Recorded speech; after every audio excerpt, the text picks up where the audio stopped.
बीवी का शौहर को हमबिस्तरी से रोकना। हदीस में है कि जो बीवी अपने शौहर को हमबिस्तरी करने से इनकार करे इस पर रात भर लानत बरसती है। इस हदीस की वजाहत फरमा दें। नीज़ अगर शौहर, ये थोड़ा हया के ख़िलाफ़ मसला है, शौहर कोई ऐसा तरीका इस्तेमाल करता है ना हमबिस्तरी का जिससे औलाद नहीं होती, तो क्या बीवी को इसे मना करना चाहिए या नहीं करना चाहिए? देखिए हदीस में आता है कि कोई शौहर अपनी बीवी को रात को अपने बिस्तर की तरफ बुलाए, ये किनाया यानी हमबिस्तरी करना चाहता हो, औरत मना कर दे, फरिश्ते उस पर सारी रात लानत भेजते हैं। बिल्कुल सही हदीस है। अब हमारे बाज़ स्कॉलर क्या करते हैं, जब उनसे ये बात पूछी जाए तो वो बात को घुमा देते हैं, सीधी सीधी बात नहीं बताते कि भाई ये शरीयत में मर्द का हक़ है कि औरत उसको हमबिस्तरी से नहीं रोक सकती, क्योंकि वीमेन राइट्स के नाम पे आजकल बहुत तहरीकें चल रही हैं। तो वो भी कुछ लिबरल स्कॉलर्स हैं जो हर वक्त जो है ना कोशिश करते हैं कि ख़वातीन हमसे नाराज़ ना हो जाएं। तो भाई आप शरीयत का हुक्म बताएं साफ साफ, चाहे औरत खुश होती है नाराज़ होती है, बाज़ हुकूक मर्दों के हैं बाज़ औरतों के हैं, तो वो बताने पड़ते हैं। तो इसी तरह मर्द का भी हक़ ये है कि औरत, अगर मर्द उसको हमबिस्तरी के लिए बुलाता है तो औरत इस्लाम में मना नहीं कर सकती, उसके लिए गुनाह है। हाँ, बीमार हो तो एक अलग बात है, बुखार है उसको, ये कोई वाकई बीमारी हो तो फिर एक अलग बात है। नॉर्मली उसको इजाज़त नहीं है कि वो शौहर को मना कर दे, बल्कि इसमें हदीस में बहुत सख्त ताकीद है। आप सल्लल्लाहु अलैहि वसल्लम की एक हदीस में यहाँ तक फरमाया कि औरत अगर यानी चूल्हे पे हो, रोटी पका रही हो, इस तरह की हदीस का मफहूम है, यानी बहुत बिजी भी हो तो भी उसको अपने काम को छोड़कर शौहर की ख्वाहिश को पूरा करना पड़ेगा।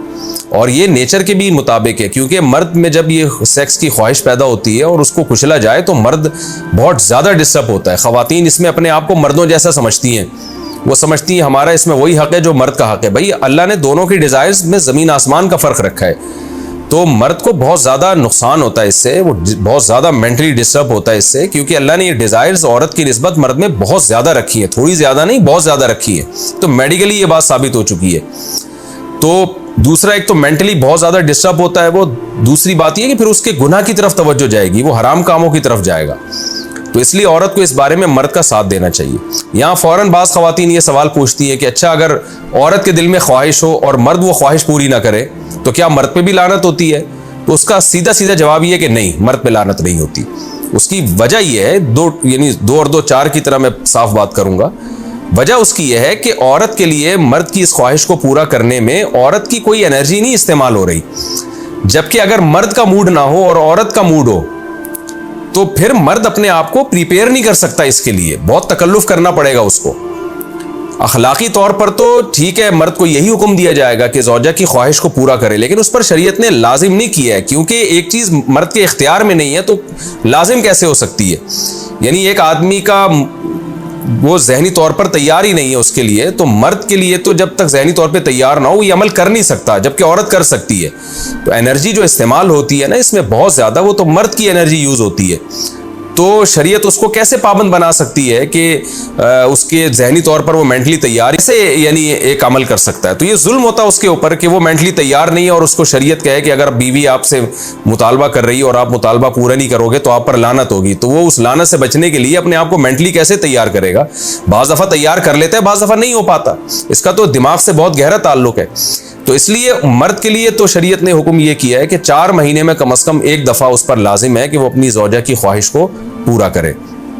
और वैसे जब ज़ौजा में ख्वाहिश हो तो अखलाकी तौर पर मर्द की जिम्मेदारी है कि वो अपनी ज़ौजा की ख्वाहिश को पूरा करे, लेकिन शरीयत ने उस पर वाजिब नहीं करार दिया, क्योंकि ये उसके इख्तियार से ऊपर की चीज़ हो जाएगी। बाकी औरत के लिए इख्तियार है उसको, हाँ बीमार है या मेंसेस हैं वो तो फिर तो एक वैसे ही मेंसेस में हमबिस्तरी जायज़ नहीं है। बाकी रहा ये मसला कि ख़वातीन फिर ये कहती हैं कि इस्लाम ने तो फिर मर्दों को बहुत ज़्यादा हुकूक दे दिए, तो ऐसा नहीं है। अगर ये हक़ इस्लाम ने मर्द को दिया है तो बहुत सारे हुकूक औरत को भी तो दिए है ना, बहुत सारे औरत को भी तो हुकूक दिए कि जो खुद पहनते हो, जैसा मयारी लिबास खुद पहनते हो अपनी बीवी को भी वैसे ही मयारी लिबास पहनाओ, जैसा मयारी खाना खुद खाते हो हदीस में आता है वैसा मयारी खाना बीवी को भी खिलाओ।